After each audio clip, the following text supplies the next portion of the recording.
చాలామంది అంటున్నారు, ఆయన అల్లుడు హరీష్ రావు గారు అంటున్నారు, ఎందుకయ్యా ఎవరి నియామకం వాళ్ళ ఇంటికి పంపిస్తే సరిపోద్ది కదా, ఇంతమందిని ఇక్కడికి ఎందుకు పిలవాలని.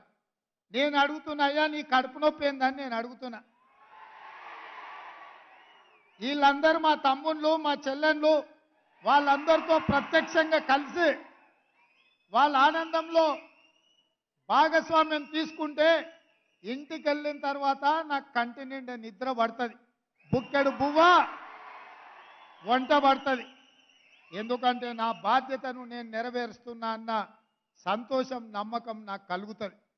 ఎందుకంటే మీలాకటోళ్ళు లక్షలాది మంది కొట్లాడితేనే, మీరు కట్టెబట్టుకొని నిలబడితేనే ఈనాడు ఈ ప్రభుత్వం ఏర్పడ్డది.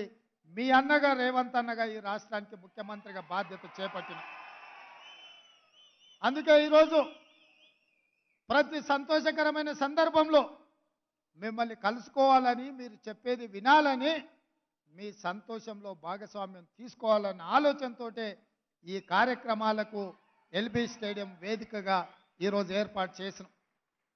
ఎల్బీ స్టేడియంలో ఆయన వేలాది మంది సమక్షంలో మేము ముఖ్యమంత్రి బాధ్యత చేపట్టినప్పుడు మా కుటుంబ సభ్యులు, మా శ్రేయాభిలాషులు, మా మిత్రులు, మా అభిమానులు ఎంత ఆనందపడ్డారో, ఇవాళ మీ నియామకాల సందర్భంగా కూడా మీ తల్లిదండ్రులు, మీ సోదరులు, మీ కుటుంబ సభ్యులు ఆ సంతోషంలో భాగస్వాములు కావాలన్నదే మా ప్రభుత్వం యొక్క ఆలోచన. అందుకే మిత్రులారా, మిమ్మల్ని అందరినీ ఇక్కడికి రప్పించి మీ సంతోషంలో మేము కూడా భాగస్వాములమై మీ ఉద్యోగ నియామక పత్రాలు అందించే కార్యక్రమాన్ని చేపట్టినాం. చేపట్టాలా వద్దా అని నేను మిమ్మల్ని అడుగుతున్నా. చేపట్టాలా వద్దా?